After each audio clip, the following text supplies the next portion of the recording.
Nadie va, yo estoy seguro que muy pocos van a leer toda la Constitución, ¿no? Este es un tremendo libro y para entenderlo hay que analizar con profundidad. Estoy seguro ni los profesores universitarios ni el 10% lo conocerá. Lo que es importante para el público es si aquí están incorporados las reformas fundamentales que nos va a permitir sacar adelante al país. Yo le digo que sí. Por ejemplo, ahora, ¿por qué hay grandes inversiones? Hace poco hay dinero en su ómnibus. Lima tiene un buen sistema de movilidad y las calles se ven más presentables, con un sistema urbano mucho más eficiente. Que no haya todavía un ordenamiento, eso no es cosa del gobierno central. Pero entonces estamos cambiando el país, modernizándolo. Todas esas son las cosas que nos permite hacer esta Constitución. El artículo 17. Perfecto. Que dice así: la educación inicial, primaria y secundaria son obligatorias. En las instituciones del Estado, la educación es gratuita. En las universidades públicas, el Estado garantiza el derecho a educarse gratuitamente a los alumnos que mantengan un rendimiento satisfactorio y no cuenten con los recursos económicos necesarios para cubrir los costos de educación. Aquí está bien claro, o sea, hay gratuidad de enseñanza, hay gratuidad total, pero yo lo que busco no es la gratuidad lírica escrita ahí con bellas letras como fue la Constitución del 79, sino una gratuidad eficaz. Compare usted, seguramente muchos de nosotros y de los asistentes hemos estudiado en un colegio nacional o una gran unidad escolar. ¿En cuál estudió usted? Yo he estudiado en la gran unidad escolar Alfonso Ugarte. Yo, Fanning. Bueno, podemos hablar de la gratuidad en esos colegios, aceptable hasta hace algunos años. Pero hablemos de los colegios, de las escuelas en los asentamientos humanos. Yo pregunto si algunos de estos congresistas que se oponen a esta gratuidad eficaz, auténtica de la enseñanza inicial, primaria, secundaria, han visitado sus escuelas, por ejemplo en Canto Grande o en Villa María del Triunfo o en Coyique. Aula de Estera durante años. Por eso es esta política agresiva que estamos haciendo de modernizar la educación y mejorarla y efectivamente hacerla gratuita.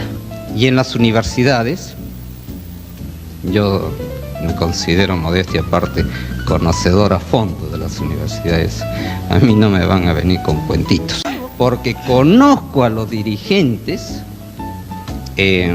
universitarios, los conozco desde que era rector.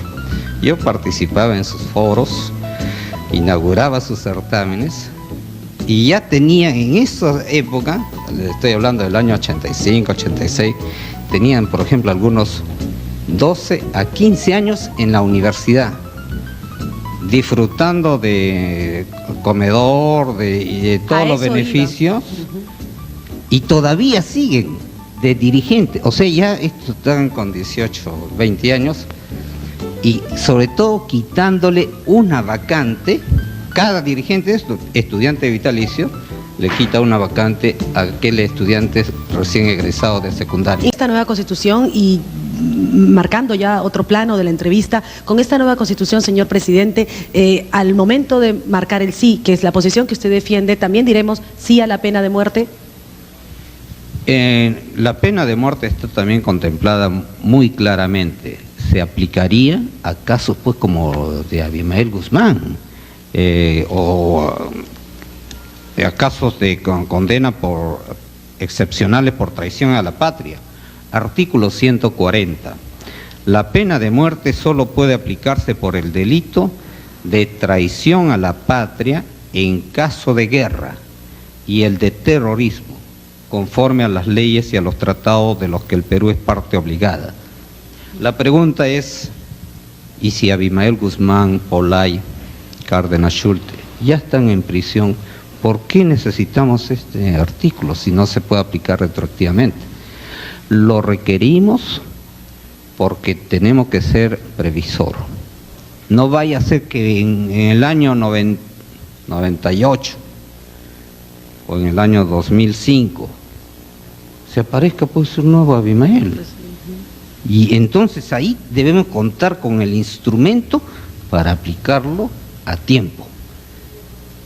Si esto lo hubiéramos hecho el año 82, cuando estaba Abimael rodeado, se conocía su paradero, y hubiéramos tenido un instrumento de esta naturaleza y un poder ejecutivo decidido a terminar con el terrorismo, no hubiéramos tenido los 26.000 muertos en la miseria que tendremos ahora. La pena de muerte no es un instrumento de disuasión contra los terroristas. Obviamente, no es la herramienta para terminar el terrorismo. La herramienta para terminar el terrorismo está constituida por toda una estrategia, que es estrategia de manejo de penales, de legislación drástica, de inteligencia. Todo eso constituye una estrategia. La pena de muerte no va a resolver el problema del terrorismo, pero sí es una medida preventiva. Si hay un nuevo Abimael, ahí sí hay que aplicarle inmediatamente. ¿También se dice sí a la reelección, ingeniero Fujimori? Se dice en estos términos, ojalá yo le estoy que haciendo buscar sus papeles, pero... inmediato para un periodo adicional. Transcurrido otro periodo constitucional como mínimo, el expresidente puede volver a postular sujeto a las mismas condiciones. Es decir, aquí hay un cambio fundamental. Si el presidente en ejercicio se presenta como candidato y el pueblo vota en forma mayoritaria a favor de él, entonces será reelegido. Pero esto no quiere decir que haya una reelección inmediata, es la posibilidad que el presidente en ejercicio pueda candidatear. Y claro, el pueblo es el que decidirá. Yo me pregunto, si hubiera tenido Alan García este artículo, él se hubiera presentado como candidato. Hubiera tenido una respuesta rápida. Bueno, claro, la respuesta lo da el pueblo, ¿no? Y en todos los casos. No es que el presidente sigue siendo presidente porque lo decida, sino porque lo decide el pueblo al cual gobierna. En una votación directa, universal.